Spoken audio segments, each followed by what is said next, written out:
Сәлем, қолымдағы зат не деп ойлайсыз? Бұл теннис шары, немесе пинг-понг шары. Бұның салмағы 2,7 грамм, және диаметрі 40 мм. Бірақ біз бұл туралы сөйлеспейміз. Дайындалыңыздар. Бәрі білетін факт. Егер де бұны лақтыратын болсақ, бұл құлайды. Құлайды екен. Ал енді сіздерге сұрақ. Бұл шарик лақтырылған, тасылған кезде не үшін құлайды? Біздің логикамызға байланысты жеңіл пластикке қарағанда ауыр теміріміз бірінші болып жерге түсу керек. Осындай тұжырымды Аристотельдің жасағаны болатын. Осындай тұжырымды Аристотель жасаған болатын. Және осы тұжырыммен бірнеше ғасырлар бойы өмір сүріп келді. Енді баяуланған видео арқылы қарайтын болсақ, екі шаригімізде жерге бірдей уақытта түседі. Неліктен? Біздің темір шаригіміз жеңіл шарикке қарағанда 2 есе емес, тіпті бірнеше есе ауырлау келеді. Бірақ та екеуі жерге бірдей түсіп тұр.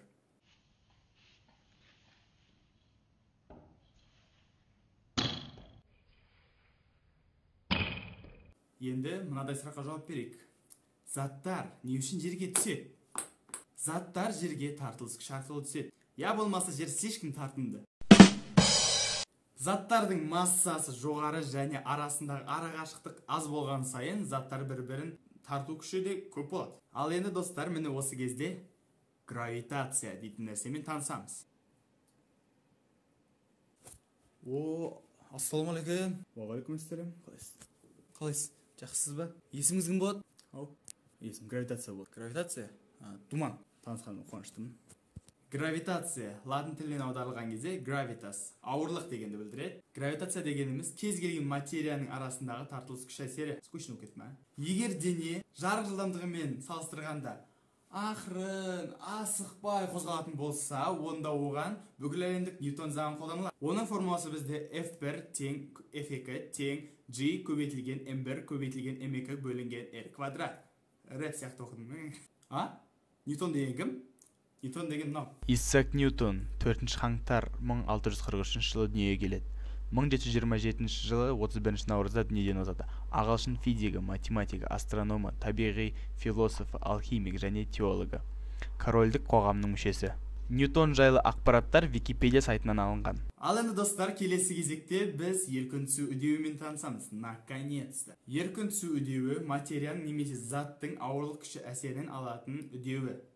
Еркін түсу үдеуі немесе ауырлық күші үдеуі ол бізде тұрақты G тең 9,78032 метр квадрат секунд. Метр бөлінген секунд квадрат. Бірақ ол жердің бүкіл жерінде бірдей емес. Жердің полюсында 9,832 метр секунд квадрат, ал экваторында 9,178 метр квадрат секунд. Метр секунд квадрат. Өздеріңіз білетіндей, жердегі еркін түсу үдеуі 9,8. Жуықтап алған кезде. Енді басқа планеталарда қандай? Соны көрейік. Бірақ достар, біз оны интернеттен тауып ала салсақ, ол кішкене скучно болып қалады. Сондықтан өзіміз есептейік. Ол үшін бізде G көбейтілген M бөлінген R квадрат бар. Бұл жерде G бізде жердің G бізде үлкен G бізде гравитациялық тұрақты, M бізде массасы, R бізде радиус.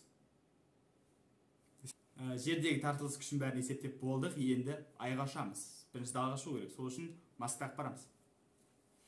Кеттік. Тоқта. Айға ұшпастан бірінші жаңелдегі шариктарымыз не болды? Екеуі де жерге бірдей түседі. Неліктен? Соған жауап берейік. Қазір менің қолымда 3 кітап. Егер де үшеуін де бір уақытта жерге лақтыратын болсам, үшеуі бірдей уақытта жерге түседі. Ал енді мына 2 кітапты бірге байлап қояйық та, үшеуін бірге лақтырайық. Екеуін бірге лақтырайық. Өйткені екеуі бір затқа айналады. Бәрібірде үшеуі, екеуі бірге жерге түседі. Бірақ та қарап тұрсақ, мына екеуінің салмағы ауырлау ше, мынаған қарағанда. Неліктен дейін деп жатырмын ғой? Түсінікті болған шығар. Ал енді сұрақ. Мынадай биіктіктен шармен кішкентай шарик пен үлкен шарик лақтырған кезде екеуі екі түрлі уақытта жерге түсуі мүмкін. Неліктен? Өйткені жеңіл шарикке ауа әрекет етеді. Кстати, достар, забавный факт. Айда біздің салмағымыз шамамен 6 есе жеңіл. Менің мысалға салмағым 60 килограмм болатын болса, мен айда 10 килограмм болам. Кеттік. All the vehicles critical 12, 11, 9, 8, 7, 6, 5, 4, start. 2, 1, booster ignition, and liftoff of the Space Shuttle Discovery, returning to the space station, paving the way for future missions. Roger, Discovery. 67% of rated performance, reducing the stress on the shuttles and brings... Таныс болыңыздар, мынау Ай. Біздің жеріміздің жалғыз серігі. Күнге ең жақын серік болып саналады, өйткені Венера мен Меркурийді серігі жоқ. Және тағы бір факт, кино мен мультфильмдерде Айды осыны дәу қылып көрсеткенін ұнатады, бірақ Ай ондай дәу емес. Ал мынау болса шатаспасам луноходтың түсірген суреті. Жер мен Айдың арасы шамамен 384.467 километр. Айдың массасы 7,35 көбейтілген 10-22 дәрежесі. Ал Айдың радиусы болатын болса 1737,4 километр. Енді осылардың бәрін қосып есептегенімізде бізде шамамен 1,16 метр секунд квадрат. Так, достар, Ай ондайға қызық емес болатын болса, енді бізге үнемі шуағын шашып тұратын күн туралы болады. Тағы бір факт, достар, күннен шыққан фотон жерге келіп жетем дегенше 500 секунд уақыт өткізеді екен, то есть 8 минут 20 секунд. Соған байланысты жер мен күннің арасы 149.600.000 километр. Достар, күннің диаметрі 1.391.000 километр. Ал салмағы болатын болса 2 көбейтілген 10-ның 30 дәрежесі килограмм. Енді осыны есептей келе бізде.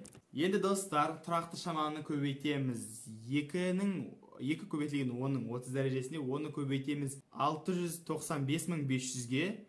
Тең болады бізде 275,8 метр секунд квадрат. Әрине бұл нақты емес, шамамен деп жуықтап алған кездегі шыққан үдеу, еркінсу үдеу. Сонда жерге біз қалай түсетін болса, айбай. Бұл жерден 28 есе ауыр. Сонда егерде достар, сіз қатты жеңіл болып бара жатсаңыз, онда күнге барып тұрыңыз. Күнде вообще ауырлап кетесіз. Мысалға мен күнге баратын болсам, менің салмағым 1690 килограмм болып кетеді екен. Айбай. Ал енді біздің келесі баратын жеріміз, біздің қазіргі орнымыздан 54 миллион жарық жылы арақашықта орналасқан. Ол бізде қара тесік.